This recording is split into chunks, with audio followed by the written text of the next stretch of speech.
I'll start. Well, you have to wait for them all to file in first. Oh, here they come.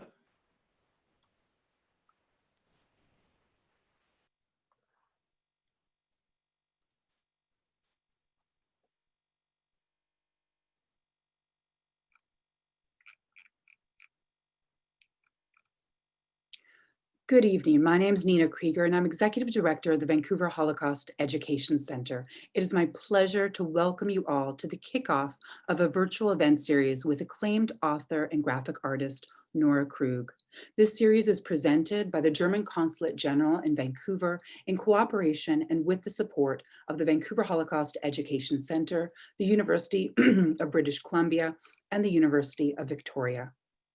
Although the partners initially planned to present Nora to an in-person audience in Vancouver, we are so pleased that given the circumstances, Nora agreed to participate in a suite of online events dedicated to her visual memoir, Belonging, A German Reckons with History and Home. We are honored that she is with us virtually to engage in discussion about her book, which explores themes of identity, memory, inherited responsibility, and the cultural legacies of war with such great intimacy, depth, and resonance. I am now pleased to call on the Deputy Consul General of Germany in Vancouver, Birgit Dench, to offer words of welcome. Thank you, Nina. Good evening from Vancouver, and thank you all for joining us tonight. It is a great pleasure for us to welcome you to the opening event of our series with German-American graphic novelist Nora Krug. This year, in March, Germany took over the chair of the International Holocaust Remembrance Alliance for 1 year. Today, the IRA counts 34 member states, including Canada and the United States of America. Remembering for the future is one of the topics to which we would like to dedicate ourselves with cross-border and intergenerational projects during the German chair. And my colleagues and I believe that Nora Krug's award-winning book, Heimat, a German family album, perfectly matches this theme.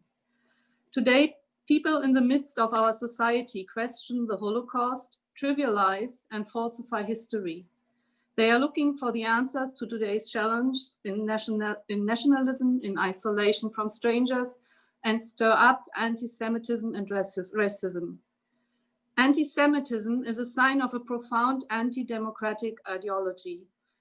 The fight against anti-Semitism is about defending basic values and social solidarity and is a topic priority of the German government. Very soon, North survivors of the Holocaust and World War II will be able to tell us their story. It is up to us all, to all of us, to keep their memories alive and to counter historical ignorance to ensure that the horrors of the past must not take place again. By telling the story of her family, Nora Krug is making a valuable contribution to this. I would like to express my sincere thanks to our partners who all contributed to this true co-production. Nina Krieger, you just have met from the Vancouver Holocaust Education Center, Professor Charlotte Chalier and Dr. Matthew Pollard at UVic, and Dr. Viz Neidam and Dr. Yuma Kuma and Florian Gassner at UBC.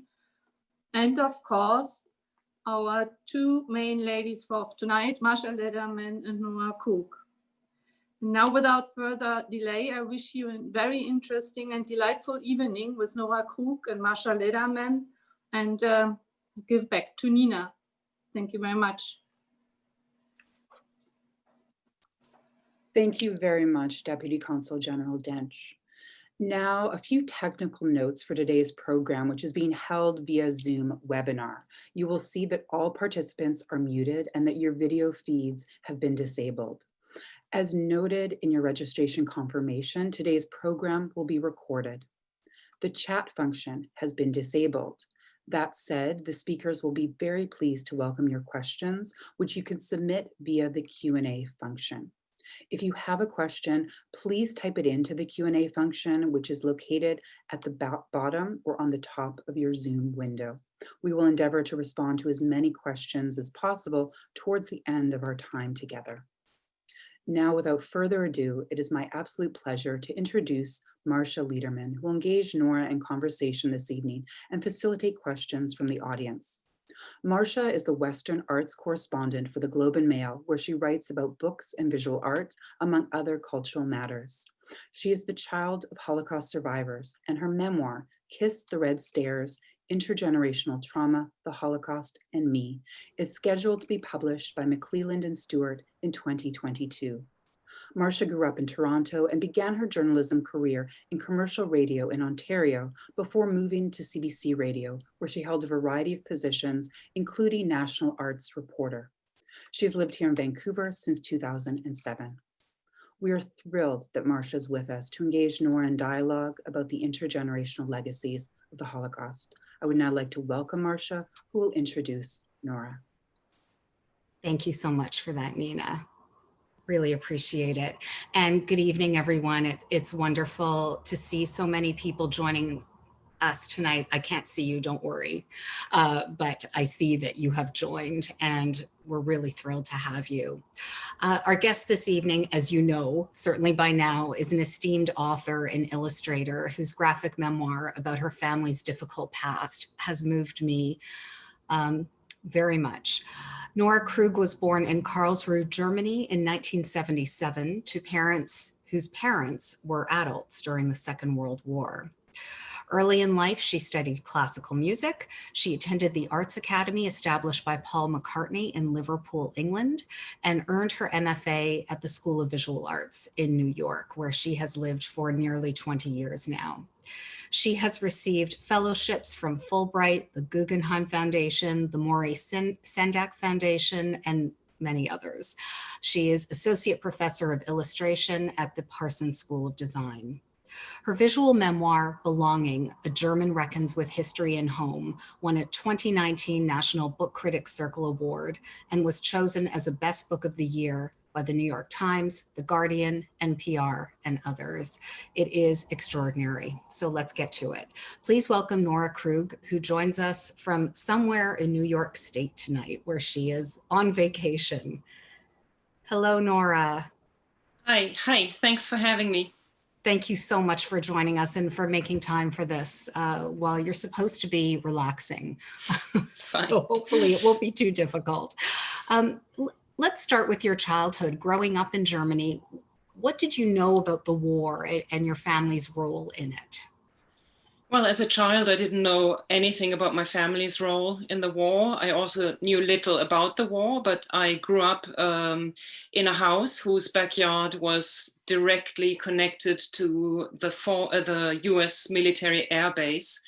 The US military was stationed in Germany for many decades after the Second World War, basically to make sure that what happened there in the 30s and 40s would not happen again, and also with the Cold War situation looming.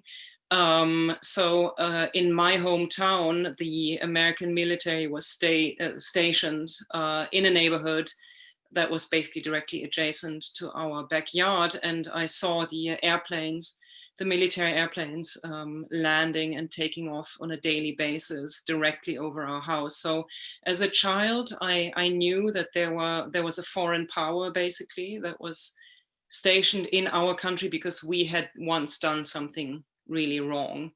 I didn't know yet what that was, but I learned obviously more about that, both through conversations with my parents later on, but also in school when we first learned about the Holocaust and the Second World War. So that feeling of knowing that your people had done something wrong was with you before you even knew what that was, essentially. Yeah, I think so. I mean, it was abstract. It was an abstract feeling. But I write about this in my book as well, that certain terms like Konzentrationslager, concentration camp, were somewhere in, they were just in the air. And I knew, for instance, that those places were really sinister places and that people were forced to do certain things there, but I had no idea what it was. But I suppose you pick up the cues all around you and try to piece them together without really knowing what the bigger picture is about. And then you learn about Jews, I guess, at school, that you didn't know any Jews. You didn't know about Jewish people. You thought they were something very remote. Can you tell us about that? Well, sadly, we didn't learn much about it. I'm only speaking about my own experience, of course. I can't speak universally for every German's experience. But in my school, we never learned about Jewish contemporary culture, for instance. So we did not really learn about Jewish culture. The word Jew just came up in religion class, where I remember that was in elementary school, my teacher saying, my teacher who was also the local priest, saying that it was the Jews who killed Jesus. And I think that was the first time I actually heard that word. And I came home from school that day and confronted my mother about it. And I said, are Jews evil? And she got really angry because, I mean, I didn't know it then, but because it was so obvious to her that this was something that nobody in Germany should ever think or say. And then, yeah, I didn't know why she was angry, but that was the first time the word even entered my head. But I think it was a big problem that we actually never learned about Jewish culture, because that way it never became a more natural component of life for us. It always remained a subject that we speak about with discomfort, because we only associated it with the Holocaust. So I wanted to mention that we have a few pages from your book that we have scanned and that we can see. And one of the pages has to do with that story, with your mother reacting as she did when you asked if Jews were bad. And then you made a yellow star for yourself and wanted to wear it in solidarity. And she rightly told you that was not a good idea. I'm wondering if, Florian, if you can show us that picture, if you've got it available. And Nora can maybe talk a little bit about that.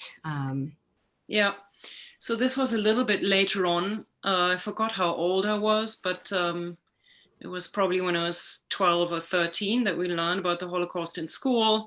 And it's interesting because in Germany, when you learn about the subject, that's really also the time when your teenage years begin, when you ask yourself what it means to be a girl or a boy. So, it's the onset of puberty, and that, so the, this kind of conflict you already experience as a young person is then paired with, or not paired, but in my mind, I think in some ways it was paired with this other feeling of shame. I think I conflated the two of, around learning about what our grandparents' generation had done. So there's a kind of identity crisis in a way that I think to me happened on two different levels around the same age. But yeah, I was completely confused about what the yellow star meant. And in my mind, it basically, I thought that if I made one for myself and sewed it to my jacket, I would show the world that I felt solidarity towards Jewish people, which was completely misguided, obviously. And my mother advised me to take it off my jacket, thankfully. So it's when I started doing the research for the book, I tried to remember all those instances in my childhood and youth when the subject first came up, and how misguided my perspective was, and how the pieces just didn't quite fit together yet. And try to integrate some of those narratives into the book. So let's talk about shame, this abstract shame that you grew up with, because the other panel in that page that we're looking at deals with you traveling and having people respond to you as a German. And in fact, the book opens with an anecdote about your early days in New York, chatting with a friend on a rooftop, and a woman overhears you and asks, "Where are you from?" And as it turns out, that woman was a Holocaust survivor.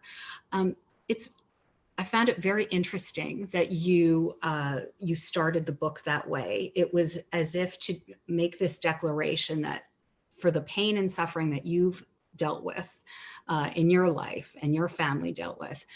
It is, I mean, we don't want to get into a hierarchy of pain, but clearly you're making it very clear who the real victims were here by kicking off the book with the story, which is horrific. The woman tells you about being saved from the concentration camps over and over again by a guard who would knock other people's heads together as punishment. How important was it to you to make that clear? Because that's a difficult line to walk, I'm sure.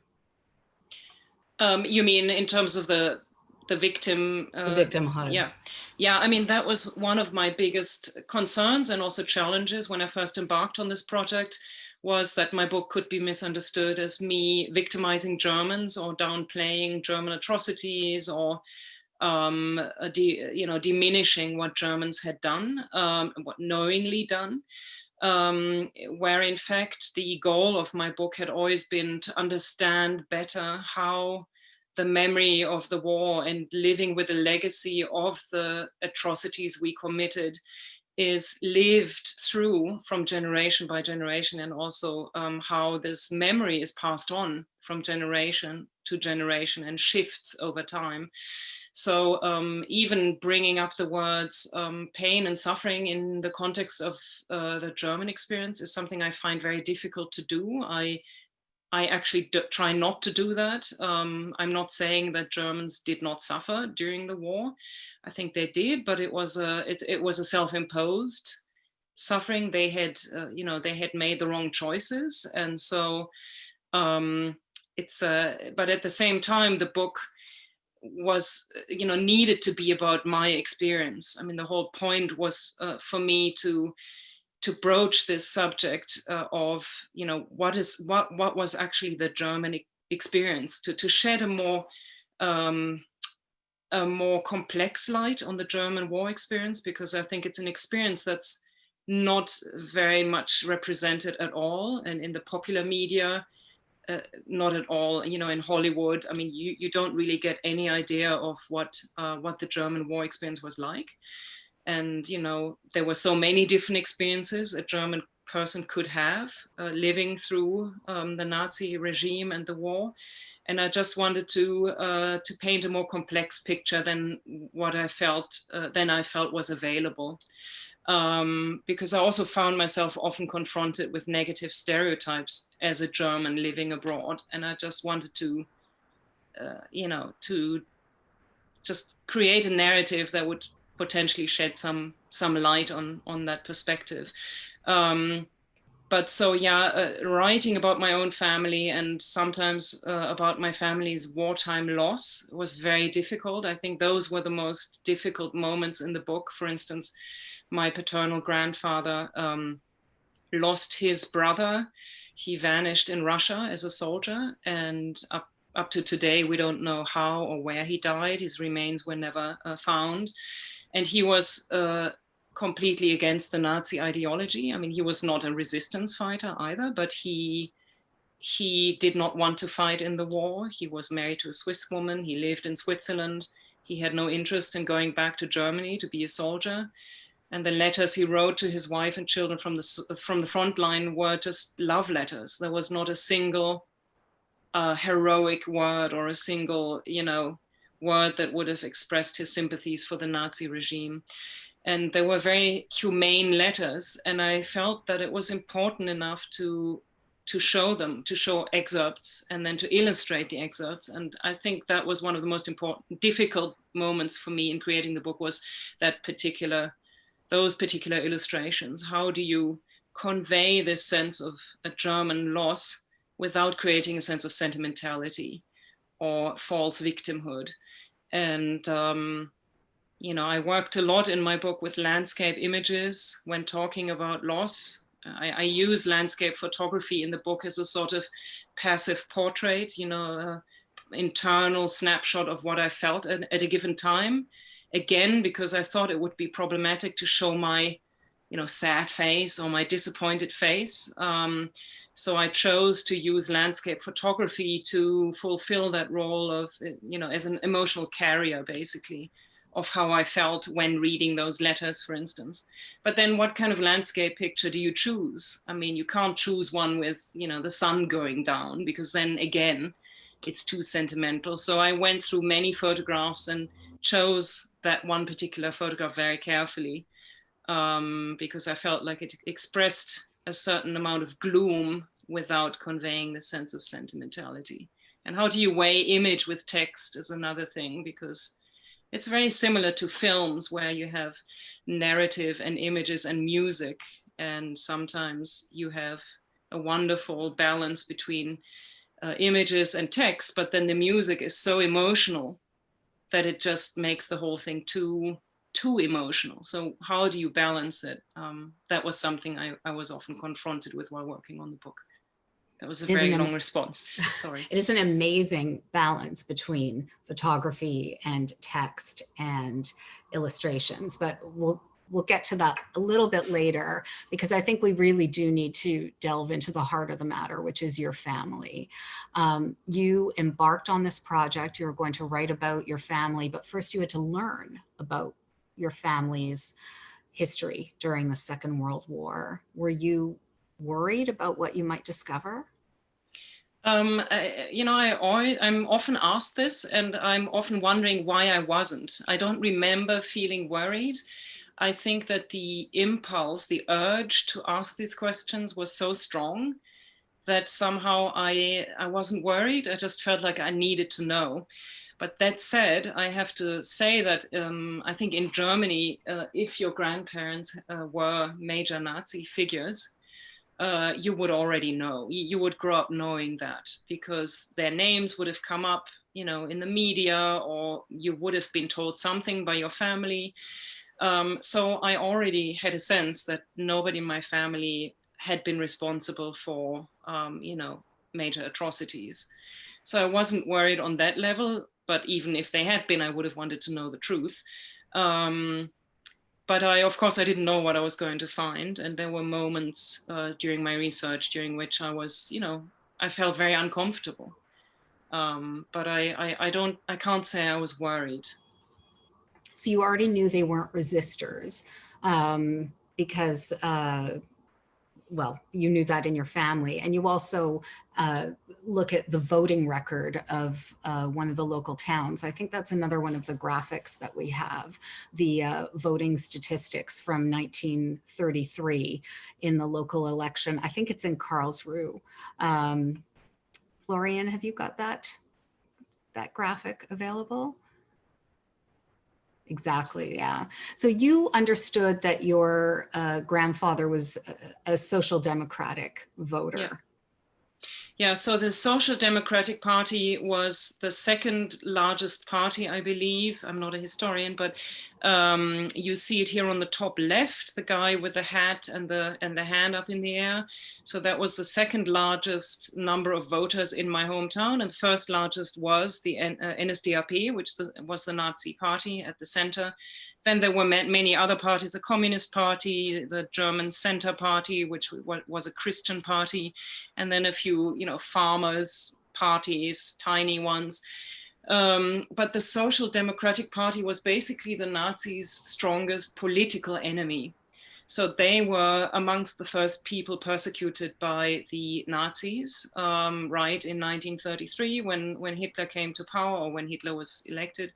And so my grandfather had always told my mother and my aunt that he had voted for the Social Democratic Party all his life. And I have no reason to believe that that is not the case.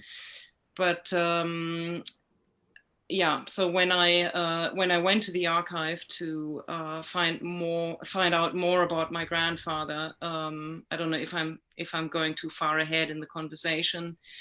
Well, we are going to talk about that a bit later, but okay, go ahead. Do you want to address it now, or why don't we wait? Let's wait. And sorry, go ahead.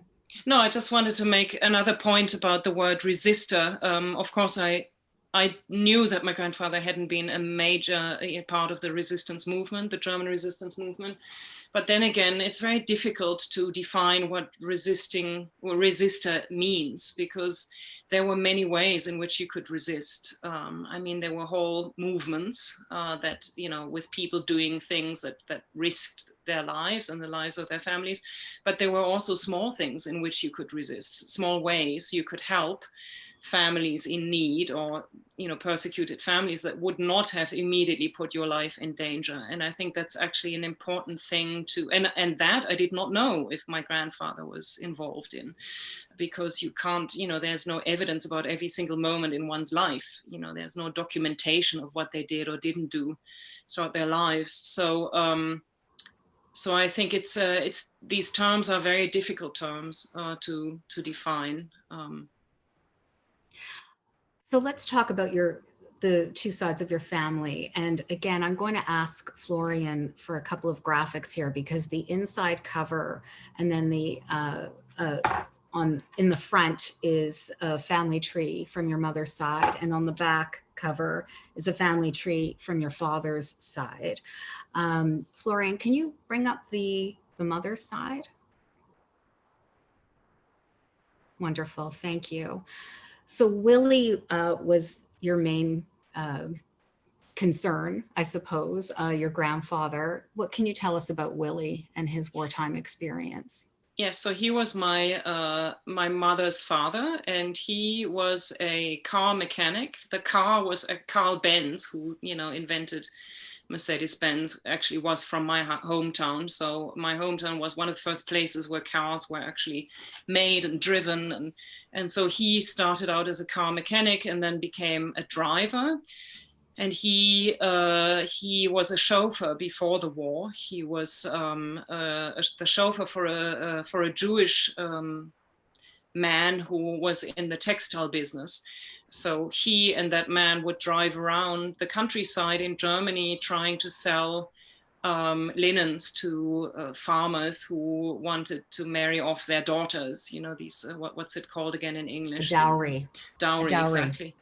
And so he spent several years working with this Jewish man.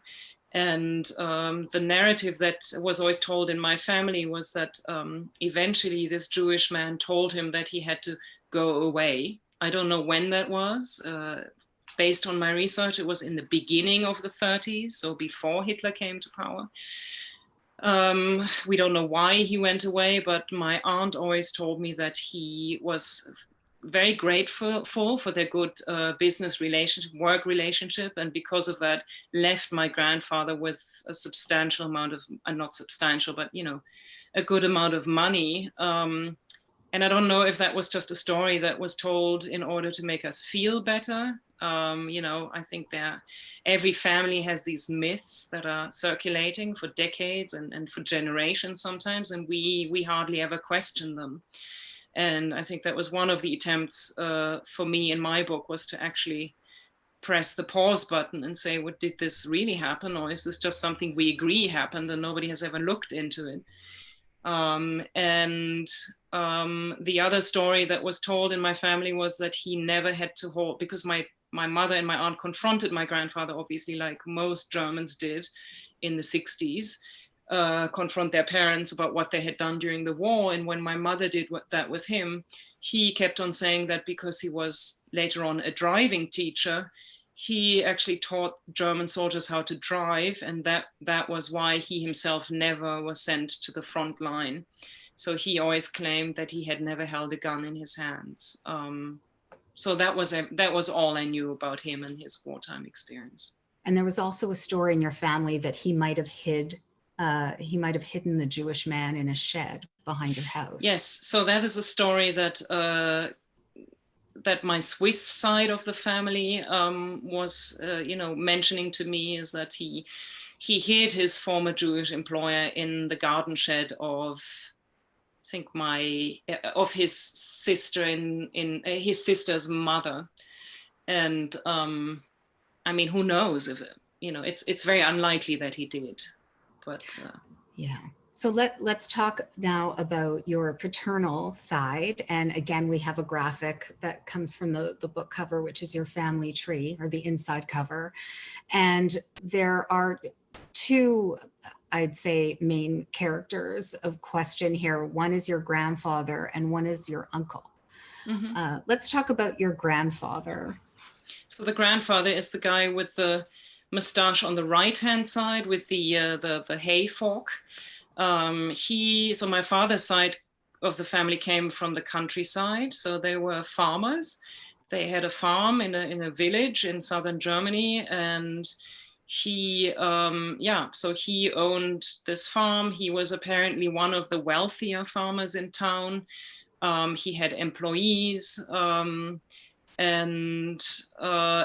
I mean, I knew nothing at all about his potential wartime involvement. And on my father's side of the family, there were actually no conversations at all about the war. I mean, I don't think my father even confronted his parents about the war and the Holocaust. I think that was just a conversation that never happened. And then my uncle is the younger man on the right-hand side who's wearing the soldier uniform. He was he was supposed to take over the farm as a grown-up man, and when he was 18, he was drafted into the SS, which is something that happened apparently at the time he was drafted. I think he was drafted in 43. Because they were desperate to get, more soldiers. And he died in Italy 1 year later when he was 19. So he never took over the farm. And then my father, who's the boy at the bottom with the hand knit cap or hat, he was supposed to basically he was supposed to take my uncle's place, which is a very difficult role to impose on anybody, to take on this life of a person who died during the war, the first son. And my father did not want to play that role, which led to a whole family conflict later on. And in fact, he was given the same name as the brother, who we can't really see, but there's another graphic, Florian, that shows the two Franz Karls side by side that I would love to be able to show right now, because it was clearly damaging to your father to grow up sort of in the shadow of this first Franz Karl, who was the perfect Franz Karl, although he died fighting for the German army. What is it like for you? Here we see the two Franz Karls here. What is it like for you to try and find some sympathy, I guess, for, of course, this is your uncle. He was 18 when he died, barely 18. But he died fighting for the Nazis, which is sort of a central theme of the book, this wrestling. I mean, again, it's so difficult because when of course, many regular soldiers, German soldiers, committed the worst atrocities. You didn't even have to be in the SS to commit terrible atrocities. But there were also German soldiers who did not, who were drafted into this situation that they wanted to get out of, some of whom deserted. So it's difficult to just say, he fought for the Nazis, because every case was different. And I think that's why it's so important to look at every case and every life and all the decisions individual made, specifically.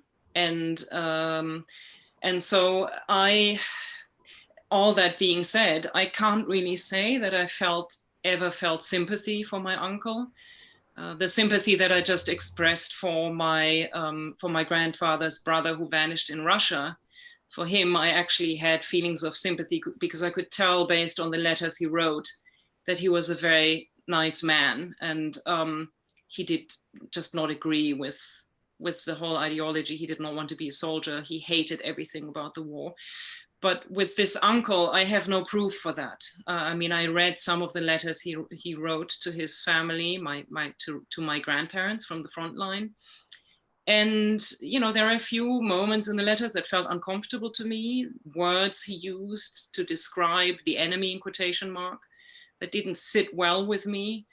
I also found a school exercise book, a school notebook that he had. that he had as a 13-year-old that contained, propagandistic tales that that all students probably in his class were asked to write, that were then decorated in the margins with illustrations by him.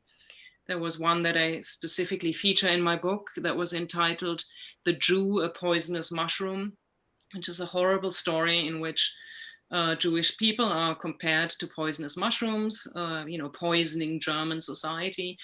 And seeing his drawings, he made these caricatures of Jewish people looking like mushrooms, was just so chilling. Again, that said, he was 13. But then when you think about it, of course, he was socialized in a different way than we were in our generation. But, he grew up with Jewish children in the village where he lived. And in a small town, you know each other very well, even if you are from a different religion. When you live in a village, you depend on each other, you work together, you have to. And so I do think that he should have known at age 13 that it is not a good idea to compare Jews with poisonous mushrooms. But I also don't know what the assignment, it's just very difficult to, but I think sympathy is not a word that I ever, so I can say I associated with him. I think I was not able to really get emotionally close to him through the process of researching and writing and illustrating the book. He was clearly indoctrinated, and we do have a graphic from a different page in his notebook where he was writing about Mother's Day. And when I came across that page, when I was reading your book, I was really struck. I was taken aback seeing, we'll see the illustration in a moment, sort of the coloring that a child did in his school book. And Florian, I think you probably have the graphic there. What was it like for you? You found this box of notebooks and photographs when you were a child, and then you encountered it again, I guess, as you were dealing with this project. Actually, it's a different graphic, Florian, but it's okay if you can't find it. It's drawings of swastikas in his notebook. What was that like for you to encounter those illustrations? It's hard to tell because I can't fully remember the moment when I first discovered them, but I remember my father showing them to me, with a sense of discomfort. I mean, it was clear that my father detested them as much as I do. They seem just from a different time. And, they confused me, but I was also really curious about them. But I think when I was a child and a teenager, I basically accepted them as they were. I accepted them to be from a different time that was a terrible time. And I basically, put them back inside the box, and that was it. And then when I started working on the book, I actually took them out again and sat down with my father, on the phone, because he was in Germany and I was in New York. And we tried to transliterate this hand lettering, which is not used in Germany anymore. And so my father and I spent, several hours going through the entire exercise books and transcribing them or transliterating them. What struck me so much about this one is this contrast between the very familiar feeling of warmth that I think all of us have when we encounter a story of a young child written with, warmth and love for their mother. I think everybody can associate with that. And in particular, this narrative where he talks exactly about what he did. So it's not just a Mother's Day poem he copied from somewhere. It is actually a description of what he did, how he got out of bed, how he put on his clothes, went into the garden and picked flowers for her, how he put a cup on the table for her that said Mother's Day. And it was so touching because it was so real. He gave me this insight into one moment of his life. And I had no other insights into his life. And here he just showed me, half an hour of his life. and he became so real. I mean, that's why visual evidence is so important, because it's so visceral and it gives you such immediate access to somebody's life. But then that is paired with, on the opposite page, a propagandistic tale. I forgot what it was about. I think it's about how Adolf Hitler's childhood, and then the decorations of the swastikas. And so I think that's, to me, what was it's almost symbolic for the whole experience of my writing the book, is what do you do if you grow up in a culture that you basically love, like anybody loves their parents or extended family, or the food they grow up eating, the landscapes they go for walks in, the music they listen to. This is culture. This is what you this is the only thing you have that tells you who you are, you know, when you become a human being. And what happens when that happens in a country that has such a troubled past, where you actually feel like you're not allowed to love that heritage, any heritage about your culture? That's highly problematic for an individual to come to terms with.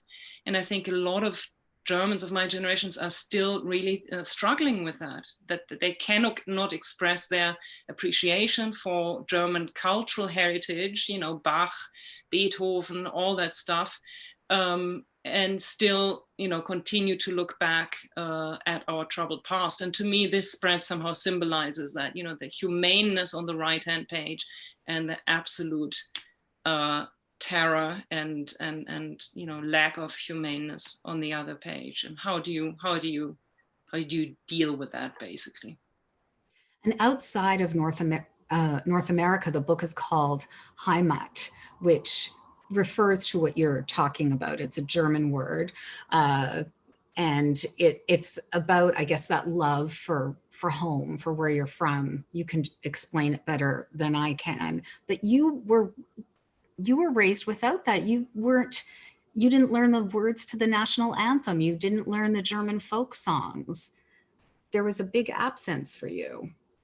Yeah, and when you look at folk songs, I mean, folk songs carry so much truth, you know. When you look at old German folk songs, I didn't really look at them until, you know, later in my life, but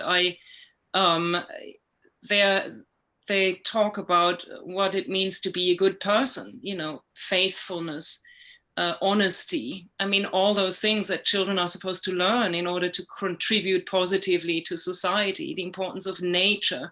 All of this is in German folk songs.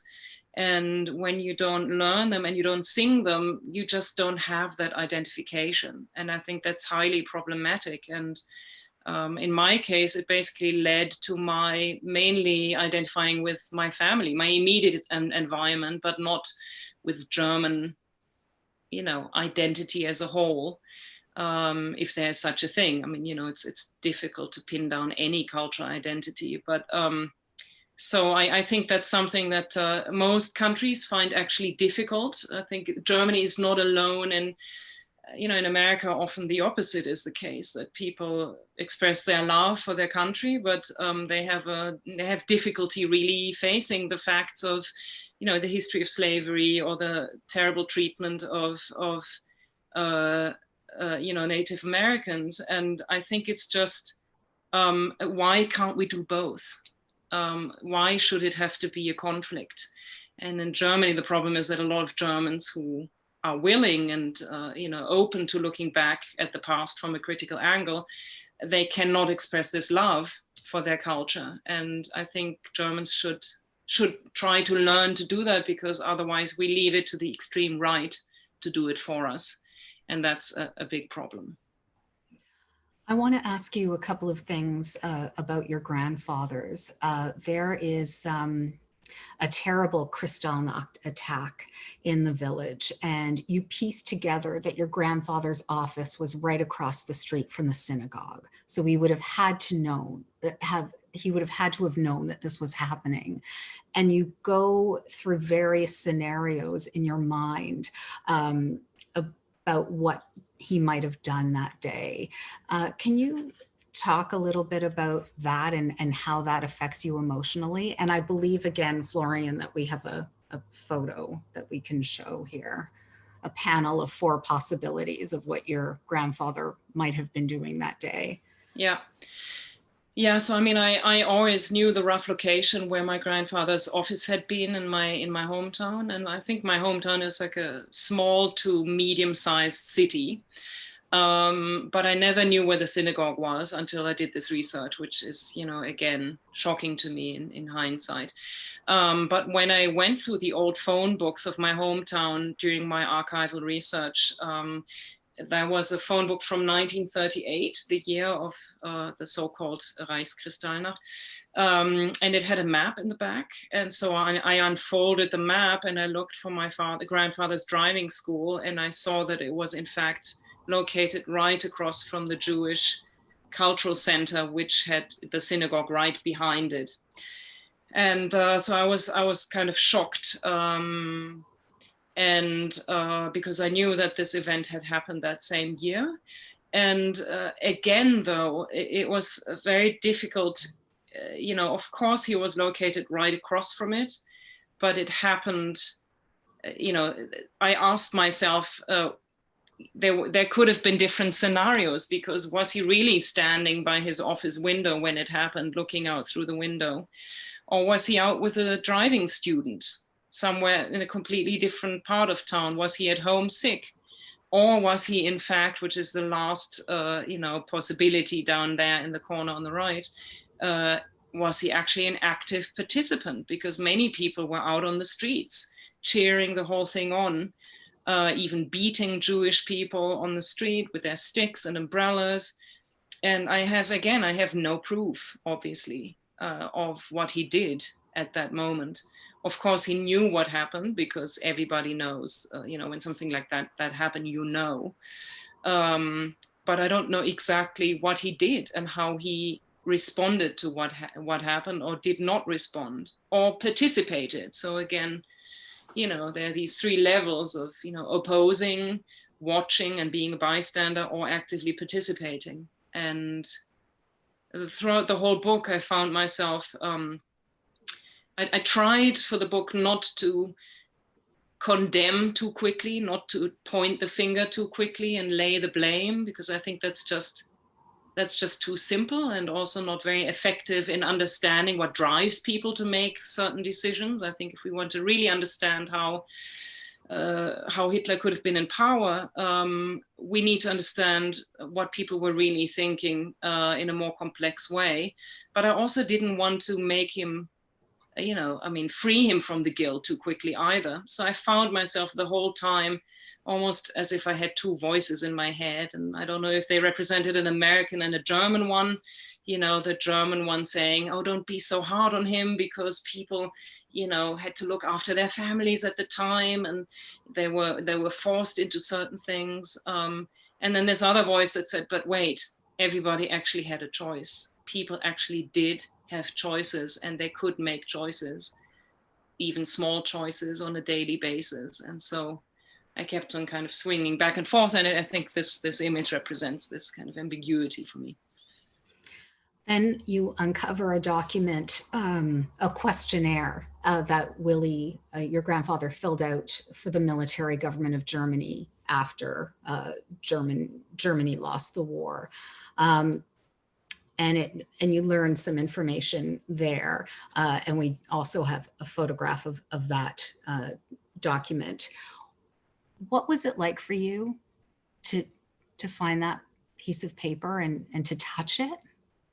Yeah, I mean, that was a very chilling moment, because, you know, my mother had never had any detailed conversations with my grandfather about his wartime experience. I had no idea what he did or didn't do. And then I went into the archive and I asked specifically for a US military file called Spruchkammerakte. And those were files, so in the Western sectors, after, or at least in the US sector, but I think in the other Western sectors too, after the war, every German older than 18 years had to fill out a questionnaire that contained 313 questions about what they had done under the Nazi regime. And based on the answers you gave, you were ranked into 5 different categories. So the lowest category was innocent or victim under the regime. Then there was like a middle one that was follower, so you followed along basically. And then there was offender and major offender, but in total there were 5. And based on which category you were then put in, you received certain kinds of punishment. So of course the biggest Nazi offenders were given capital punishment. Then there were jail terms, there were re-education punishments. Then there were punishments where you couldn't continue working in your profession, or your bank accounts were barred. So every German had to fill in these forms, and you can actually find them today. They are out there. Many of them are digitized. So I was able to find my grandfather's file. And it was such a chilling experience I was probably the first one who looked at this file in the last 70 years.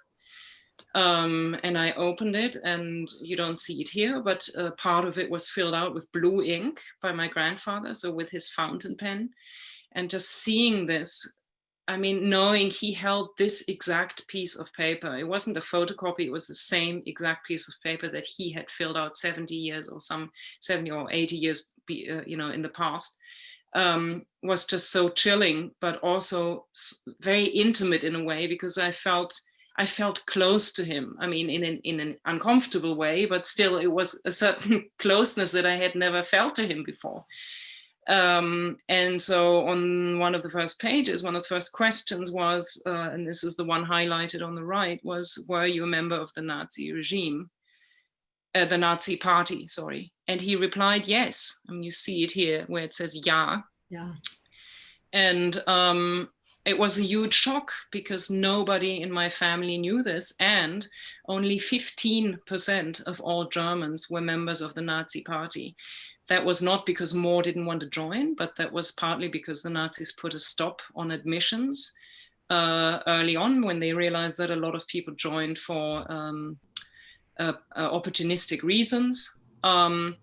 And so you ask yourself, why was your grandfather the guy who said that he voted for the Social Democrats, the biggest enemy of the Nazis, political enemy? Why did he join the party? And I leafed through the file, and the whole file was basically the correspondence between the military government and my grandfather, in which he tried to explain the reasons for why he joined, so that he could be ranked in the better category. And it was like his life was completely unfolding in my hands. Wow.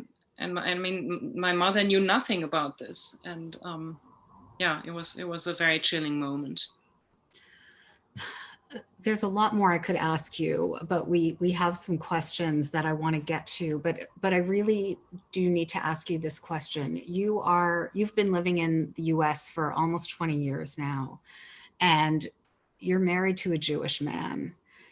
Do you think you would have been able to write this book if those two things were not so?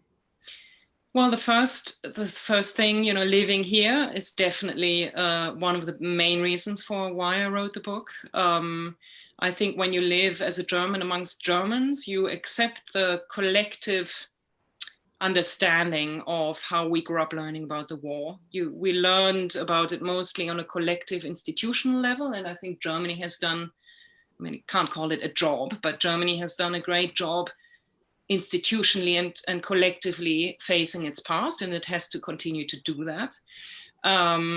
But I think where we have to really still catch up is to do it on an individual basis, to really go back into our families, into the archives, into the cities where we grew up in, what happened on our streets, in our houses, and investigate more deeply on an individual level.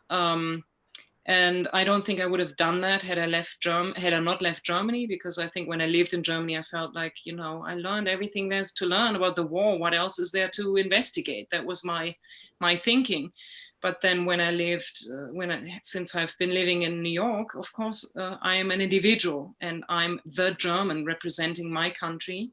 And when you represent a country, you always represent the country's past, because the two are linked together, because who we are as people now is a direct result of what was before. We don't exist in a historic vacuum.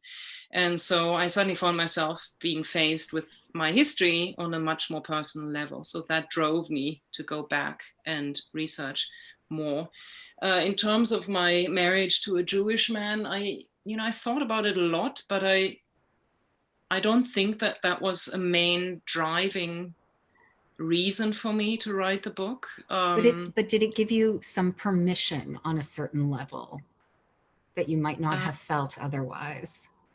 It's a good question. I don't know how much it had to do with that, because the permission, that was something I always struggled with throughout writing the book, because I was really worried about, am I really allowed to do that, to talk about the German experience?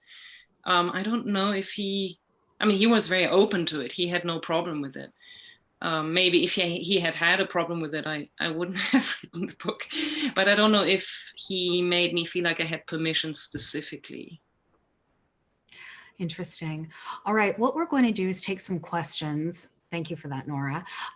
It's almost the top of the hour, as I used to say when I worked in radio, but we're going to continue because there are questions and I got a little bit carried away with asking you some things. So I hope that's okay. All right. So the first question, thank you for doing this. I enjoyed the book very much. As a high school history teacher, some of my students are already getting fatigued when learning about residential schools every year. Is this a similar experience for German students learning about the Holocaust? So residential schools are where Indigenous children and okay, so Yes, I do think that there is a tendency to feel that way. And in my opinion, the solution is not to learn less, because I think it is very important to continue to learn as much, in my case, as we did in Germany. But I think it's the way in which teachers have to provide the tools for students then to use this knowledge in a constructive way. So if we had learned in Germany, for instance, more about the German resistance movement, we could have applied that knowledge to the present as well and asked ourselves, how can I help minorities that are harassed today? Or how can I make sure that we defend our democracy? And I think the more important question to ask is not what would I have done back then, but what am I doing today on a daily basis, to reflect on the issues that we have in our countries, no matter what country that is. So I think to me, the solution is to make it more contemporary. And I know it's a contemporary problem in Canada, so it's not like it's a thing of the past, but to I don't know, to make it more real, to give the students the feeling that they have that they have a responsibility, to try to replace the term shame with responsibility, basically. But I don't know if you can apply it to the Canadian system so easily. Interesting, thank you. This question is about your marriage to an American Jew. How have your children, you've got one daughter, correct, absorbed the pain of both being Jewish Americans and German Americans? I want to say that I posed this question as someone who's read her book as one of the most brilliant books of the 21st century, and one that ought to be assigned along with Mouse. Oh, that's so sweet. Your daughter's pretty young for this. Well, I was just going to say the pain she feels is usually from, roller skating accidents or something like that. So she's 5, and I obviously haven't told her about this complicated history yet. I mean, we have this series of, what's it called again? This illustrated book series for children of girls who, became famous. I don't know, there's a very charming series of books. And one is actually, famous is not the right word, but Anne Frank. And she always wants me to read it to her. And I felt really uncomfortable at first because she's 5.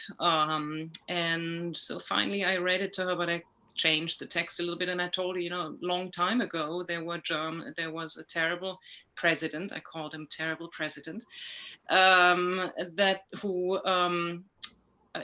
told people that they couldn't live in Germany any longer. I didn't go further than that, but I know that this subject will continue to come up, and I also really believe that if you raise, as a German parent, a child abroad, that you have a responsibility to teach them this history from a German angle and not just from the angle, in my case, an American angle, where it's too easy to point the finger and say, look at what happened over there, and we liberated them. Because I want my daughter to get just a more complex version that also contains a German viewpoint on the subject. Thank you. Next question. Your book consists of drawing, pictures, and objects, and drawings of objects. What are your opinions or thoughts on the way objects impact memory and the transference of memory to later generations? Well, I thought about this so much. I think objects are carriers of not only history, but also stories. And I believe that history is an accumulation of individual stories that were experienced through time, and that also the memories of which evolve through time. So I think when we think or write about history, we should not only think of it, you know, in the classic school book way, but also think of history as something that's experienced or was experienced on a daily basis at home and on the streets, collectively and individually. And I think objects really reflect that because they're so intimate. I go to German flea markets every time I'm back and look for this German memory from the 30s and 40s. And I found really scary things and also really interesting things, also really poignant objects. And it's a strange feeling to hold something in your hand that a soldier might have carried in their pocket, you know. And I think they make history come alive, and we have to preserve them. And often they fall into the wrong hands because there are all kinds of people collecting things for weird reasons. I think we should preserve them and put them into archives because they have a lot of stories to tell. I loved the interstitial, maybe loved is the wrong word, but the pages where you show us what you found at the flea markets. I was really, I was super interested in that. So thank you for that. Next question is about the book being called Heimat outside of North America. I'm not sure if I got that exactly right, but I have a version, I think, of the British version is Yeah, Heimat. that's British. Yeah. Yeah. So the question is, was it first published in German or translated or an adapted version made in English after? I believe you wrote it in English, right? Yes. And then this person, Sarah, is curious about how language, English, German, or otherwise came into play in the writing and creative process. So I wrote it in English because I wanted to distance myself for the said reasons of discomfort of writing about the German war experience. I needed a foreign language to distance myself from the subject. And also because I knew that so many books had been written in German on the subject that I also felt intimidated by that fact. It felt so heavy already that I didn't want to load the heaviness of the German language onto it. And so I wrote it in English and later translated it myself into German for the German edition, which was difficult at first, partly because I'd never written creatively in my own native language. I had only written academically, but also because I asked myself, you know, how much of this is self-evident to the German reader? For instance, I have these encyclopedic pages throughout the book in which I describe German objects or experiences, or objects and experiences that I personally identify very strong, associate very strongly with a sense of Germanness. And I thought, why would, you know, Germans be interested in that? And then I realized that it's actually when it's too familiar to you that you need it spelled out, because that's the only way in which you can look at something from a distance, is when somebody says, look, this is actually the thing that's so deeply ingrained in your culture and consciousness. Here it is. So the German edition, the translated edition, actually is basically identical with the English edition. And yeah, North America is the only country where the title is Belonging. Every other country calls the book Heimat, with different subtitles. And then the Korean edition is not called Heimat because there's a famous supermarket chain in Korea with a similar name. And so they called it I Am a German, which, you know, is probably working too. Great. Next question. Do you think this lack of German pride or feeling that you have pride in being German is what contributes to far-right violence and racism in future generations? I'm first generation Canadian, 38 years old. All of my family is German. And the first time that I remember seeing German flags outside people's houses in Germany was for the 2006 World Cup.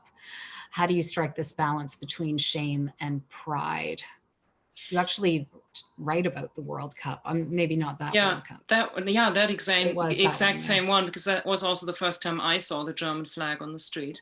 I think there's really some truth to what this contributor says, that I think Germans really need to learn to love their culture. And I have a problem with it too. I'm not saying I know how to do that, but I do think that it's a dangerous thing to only highlight our guilt. I think, again, we need to learn as Germans to replace the word guilt or shame with the term responsibility. We have to make sure this will never happen again.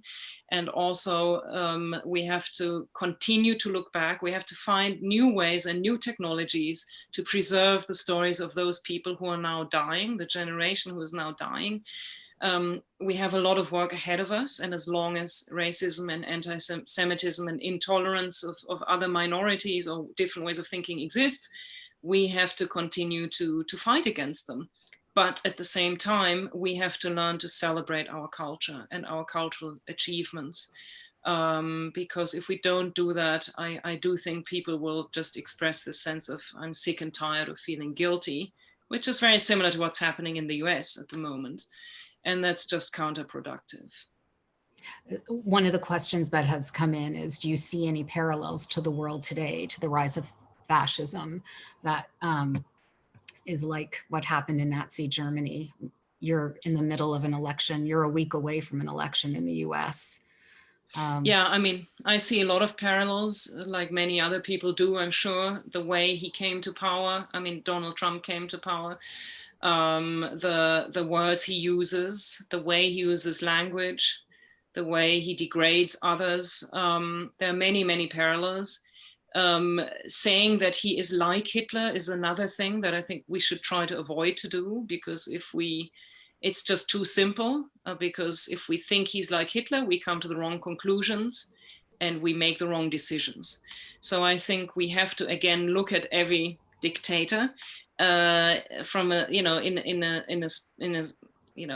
separately, and try to figure out why, what drives them and what drives the people who support them, and then figure out a way of ideally stopping them. But we'll see about that in a week from now.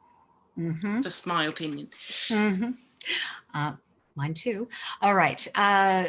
Someone is asking for whether you have any advice for a German person who wants to research their own family during the war. Do you have a main piece of advice, something that you wished you'd known ahead of time before you started? Yeah. And one of the nicest experiences I have when giving talks in Germany is that a lot of people in the audience ask me this, because I do think that a lot of Germans want to do this. So one thing that I would do is go to the state archive of the state where your relative who you are researching lived right after the war. So in 1945 or 1946, to go to the state archive of the town where, the state where the town was located, and then ask for the Spruchkammerakte, which is a file, which is this military file that the Allies asked Germans to fill out after the war. That was, a lot of them are digitized. You can do this research also from Canada or from America. Most German archivists speak English, so you can email them and they can pull up that person's name. I think you need their name and their birth date and the town where they lived, and then they can send you the digitized file. Thank you for that. A couple of technical questions. Someone wants to know why there's no pagination, or there are no page numbers. And someone else asks if you hand draw everything or if you draw digitally. And if you do it by hand, you use pen, color pencil, or something I'm going to mispronounce, gouache? No, that's great. Oh. Well, the pagination is my fault. I told my publisher that I didn't want page numbers because I felt like they were interfering with the general layout. For instance, the page we looked at earlier, my uncle's school exercise book, I wanted the reader to feel as if they're opening his book, and I didn't want there to be this number in the middle of it, or on the bottom of it. I think it's a problem in an educational setting because teachers can't say, please open the book on page such and such. But I did feel like I wanted a more immersive experience, and I felt like the numbers were hindering that. In terms of the method, I never start out drawing in the computer. I always draw by hand because I have more control that way, and I also feel like I need the feeling of the pen on paper. Pencil is my preferred medium, but I've really experimented in this book, and also the reason I really think that the medium and the content have to always make sense together. There has to be a reason for why you choose a particular medium at a particular moment in the story. At least for me in my book, that was the case. So whatever medium I used always related to what I was trying to say at that moment. And I also tried to experiment a lot because I wanted the book to have a fragmentary character, because I reflected a lot on the fragmentary nature of memory. And I wanted that to be reflected in the images. I have not used gouache, but I used watercolor and acrylic and pencil and collage. Yeah, I think those were the main. And then the English edition, the British and American editions are entirely hand lettered, which I'll never do again. Please don't do this at home. It's a huge, terrible mistake. If you have to change a sentence, you have to recompose the entire image. So now with the foreign editions, I created a font that's based on my hand lettering. And then I work with individual designers in each country who lay out the text around my images, and then I tell them how I want the text to be changed in various places. Okay, that's a good takeaway. I've gone quite a bit over time, but I do want to end on this one question because it was something I wanted to talk to you about. It's a question for me. As a child of survivors with I Expect Your Own complex feelings about Germans, what was your response to reading the book? And it was something I wanted to ask you about anyway. Thank you for that question. My response was extremely positive. But one thing I kept finding that I was doing was looking for connections. I saw there's, your grandfather was in the hospital after being bombed on April 1st, 1945.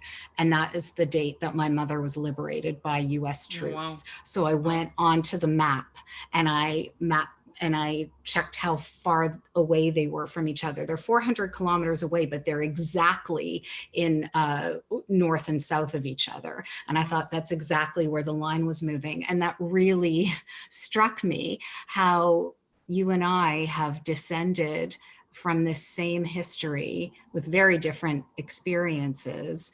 But I think both of us carrying a lot of weight from them. And I wondered if you look for connections like that as well. When you come across a Holocaust memorial or something, do you wonder about, was my family involved in some way, the people I knew? I think I always ask myself that when I'm in Germany, walking on German streets and seeing all these memorials. But I think at Holocaust memorials abroad, to me, the Jewish experience is so much in the foreground that maybe I don't feel like I have the right to look for a connection, again, because I don't want to feel like, it is or should be comparable. But of course, those things are always connected because it was the same war and the same person and the same people who caused this trauma. And I was very struck by one email I got from a reader who also was, I think, the grandchild of Holocaust survivors. And she said that one sentence stuck with her the most because she's always asked herself that as one of the central questions about her family, which is the last question of the book, basically, which is, who would our family be if the war had never happened? And I think that's really one of the questions that connects us, because I think everybody's family is so deeply still traumatized. And again, from a German point of view, it's a self-imposed trauma. It was not done to us, but it's a trauma nonetheless. And I think, yeah, that's probably a point of connection. Indeed. I often think about that. I wouldn't exist if it weren't for the war. That's a really hard thing to swallow. Nora, it's been such a pleasure. Thank you so much. I believe Nina's going to come back and do a formal goodbye. And I'm sorry we couldn't get to all the questions. They were so good. Thank you everyone for sending the questions and for being such a great audience. And Nora, thank you. Thank you so much. Thank you, Marsha, and thank you, Nora, for sharing your insights with us this evening. I think we all feel that you've raised profoundly personal, yet broadly relevant questions and ideas. And I thank you on behalf of all in attendance for your candor and your commitment to memory. And I'd like to thank our audience members as well for your meaningful questions, really some amazing lines of discussion. And a quick note to all audience members that if you've not yet registered for tomorrow evening's event, which will be a graphic artists roundtable featuring Nora, Miriam Katine, and Leela Corman, you can do so. There'll be an opportunity to advance the discussion. You can find out how to register on the website of the German Consulate in Vancouver. The URL will also be featured in a thank you email that will be sent to you following this program. So again, thank you, Nora and Marsha. Thank you to the German Consulate General in Vancouver. Thank you to our partners, and thank you to all of you for joining us. Good night. Thank you so much. Good night. Good night. Be safe. Stay safe.